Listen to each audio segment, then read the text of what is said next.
Vamos a estudiar hoy acerca del secreto de la muerte. ¿Qué dice el Apocalipsis acerca de la muerte?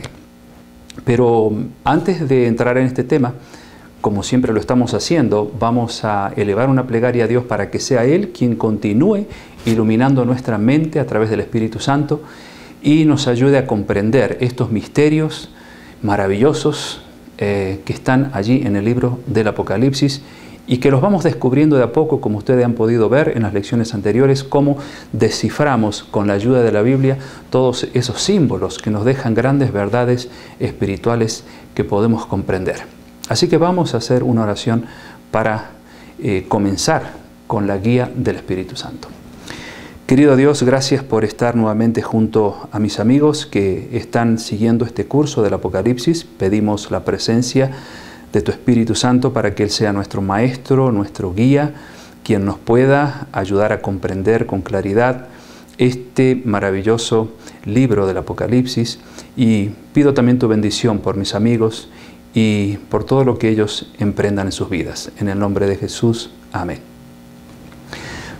Ahora sí podemos abrir la palabra de Dios con total confianza de que hay alguien allá arriba que nos está guiando, nos está iluminando, porque lo hemos pedido y porque la función de Dios a través del Espíritu Santo precisamente es abrir nuestros ojos ante las grandes realidades eternas que hay en la palabra de Dios. Antes de ir al tema que es sobre la muerte, qué pasa cuando una persona muere, dije en el curso anterior de que íbamos a explicar algunos pasajes que a veces no son bien comprendidos en relación al sábado como día de guardar. Así que vamos a tomar algunos minutitos solamente para explicar algunos de ellos, uno o dos, para luego ir al tema principal. Colosenses capítulo 2, versículos 16 y 17. Estos versículos dicen lo siguiente. San Pablo escribió aquí: por tanto, nadie os juzgue en comida o en bebida, o en cuanto a días de fiesta, luna nueva o días de reposo, todo lo cual es sombra de lo que ha de venir, pero el cuerpo es de Cristo. Bien, el versículo 16, San Pablo dice que nadie nos debe juzgar si guardamos o no estos días de fiesta, entre los cuales están los días de reposo. Muchos cristianos sinceros quizás no entienden bien este versículo y lo aplican al sábado del cuarto mandamiento, del cual hemos estado estudiando estas dos últimas lecciones pasadas. Sin embargo, si ustedes leen bien el contexto, San Pablo aquí no está hablando del cuarto mandamiento de la santa ley de Dios, sino de fiestas ceremoniales, porque antes de mencionar días de reposo, dice en cuanto a días de fiesta, luna nueva, y luego dice días de reposo, lo cual es sombra de lo que ha de venir.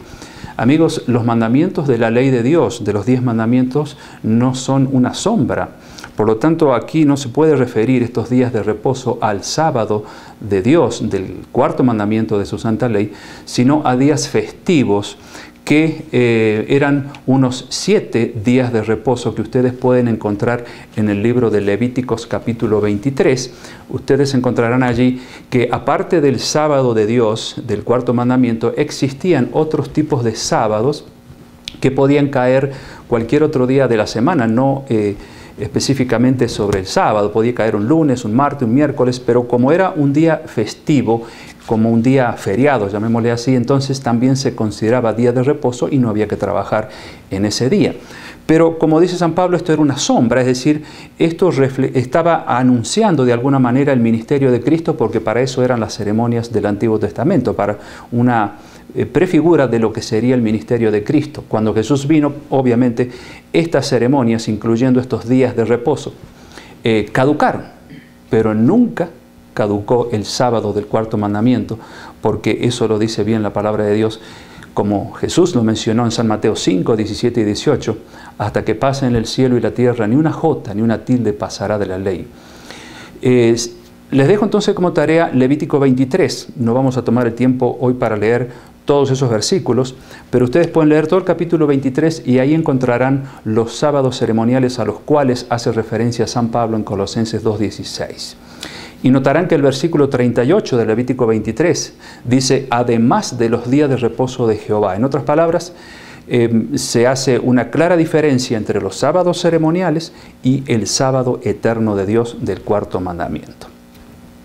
El otro texto es Romanos 14, donde San Pablo habla acerca de ciertos días especiales. Romanos 14, los débiles en la fe, de eso se habla. Dice en el versículo 5, uno hace diferencia entre día y día, otro juzga iguales todos los días, cada uno esté plenamente convencido en su propia mente. Muchos cristianos toman este versículo para referirse al sábado, como diciendo, uno hace diferencia entre día y día, o sea, nosotros diferenciamos los días comunes de la semana del sábado, el séptimo día, cada uno esté plenamente convencido en su propia mente. En realidad San Pablo aquí no está hablando del sábado en absoluto. Ustedes leen Romanos 14, todo el capítulo, y van a ver que él está hablando de los días de ayuno. Y los judíos recién convertidos todavía seguían practicando esos días de ayuno, San Pablo estaba lidiando un poco con los cristianos que eran un poco más viejos en la fe, porque estos criticaban a los nuevos por estar guardando esos días de ayuno. Por eso después dice más adelante, a ver si lo encontramos aquí, el versículo 15, pero si por causa de la comida tu hermano es contristado, ya no andas conforme al amor. Aquí se está hablando de comida, se está hablando de días de ayuno también. Por lo tanto, San Pablo dice, no juzguen a aquellos que todavía no han llegado a comprender la importancia de vivir a la altura de los principios nuevos que han sido implantados en sus corazones. Porque estos judíos todavía recién convertiditos seguían guardando esos días de ayuno y es precisamente a esos días a los cuales se refiere San Pablo, pero en absoluto tiene que ver para nada con el cuarto mandamiento, el sábado de Dios. Así que tengamos cuidado con estos pasajes, hay más que más adelante los iremos viendo, porque si los sacamos del contexto, entonces vamos a interpretarlos de una manera distorsionada. Bien dice un dicho, un texto sin su contexto es un pretexto. Y es eso lo que pasa con estos pasajes que hemos visto ahora, y por no interpretarlos a la luz del resto de la palabra de Dios. Bueno, espero que les haya sido claro clara esta explicación. De lo contrario, ustedes tienen un blog en esta website para hacer preguntas o dar sus opiniones por si algo no quedó perfectamente entendido. Pero iremos avanzando con nuestro curso del Apocalipsis y, como dijimos recién, habremos de tocar el tema del secreto de la muerte, que dice la palabra de Dios acerca de lo que pasa cuando una persona muere. Vamos a abrir nuestro libro de Apocalipsis, el último de la Biblia, en el capítulo 1, versículo 18, un versículo que habíamos leído en el pasado ya y que hoy viene bien recordarlo. Capítulo 1, verso 18, dice allí, Jesús está hablando, y el que vivo y estuve muerto, mas he aquí que vivo por los siglos de los siglos, amén. Yo tengo las llaves de la muerte y del Hades, que quiere decir sepulcro. El que tiene las llaves de la muerte es Dios, es decir, Él es el que puede darnos la vida o no. Cuando hablamos del momento cuando el Señor Jesús vuelva por segunda vez, muchos van a ser resucitados, van a ser levantados y sus cuerpos transformados para no morir nunca más, pero otros no van a ser levantados, sino hasta después de los 1000 años, cuando se produce la destrucción definitiva de los malvados o de los impíos. Por eso es Dios el que decide el destino de cada persona, de acuerdo a lo que hayamos hecho, porque finalmente somos nosotros los que también tomamos la decisión de seguir a Dios o no seguirlo, y en ese tipo de decisiones se basa también nuestro destino eterno. Puede ser la destrucción eterna o la vida eterna. Vamos a ir a Génesis capítulo 2, versículo 7, para poder entender lo que realmente acontece cuando una persona muere. Y qué mejor que empezar entendiendo lo que ocurre cuando se forma la vida. Génesis 2, versículo 7, es cuando Dios forma al hombre del polvo de la tierra. Dice así: entonces Jehová Dios formó al hombre del polvo de la tierra y sopló en su nariz aliento de vida, y fue el hombre un ser viviente. Fíjense, amigos, que aquí hay tres elementos claves. Dios forma al hombre del polvo de la tierra, hace como un muñeco de barro perfecto, maravilloso, hermoso. Y una vez hecho ese muñeco, sopla en su nariz aliento de vida o energía, es una energía de vida, ¿no es cierto?, que Dios pone.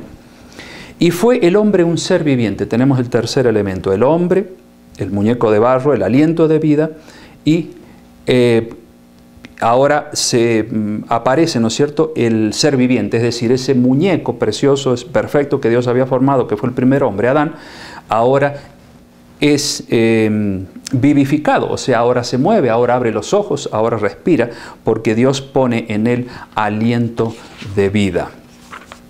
Si vamos a Génesis 2, 16, 17, ahí cerquita,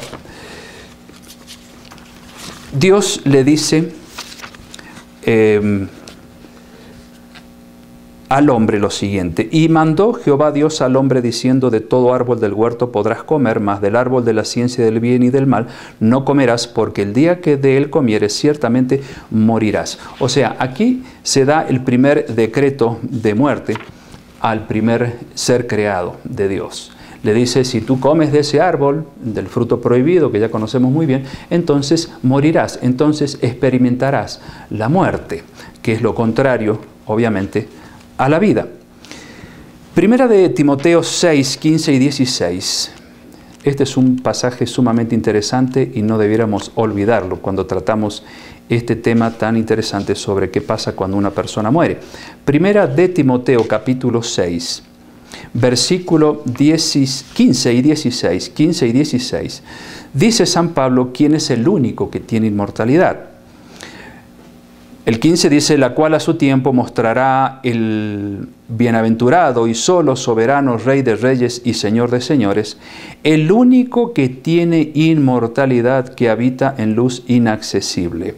El único que tiene inmortalidad. En otras palabras, si le preguntáramos a la Biblia ¿quién es el único que tiene inmortalidad?, ya tenemos la respuesta: Jesucristo, y obviamente Dios el Padre y el Espíritu Santo.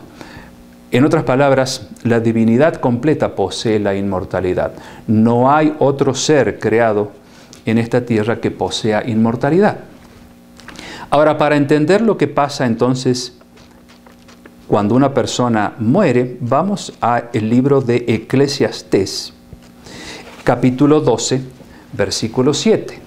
Y ustedes van a notar aquí que es el proceso inverso a lo que leímos en Génesis 2:7.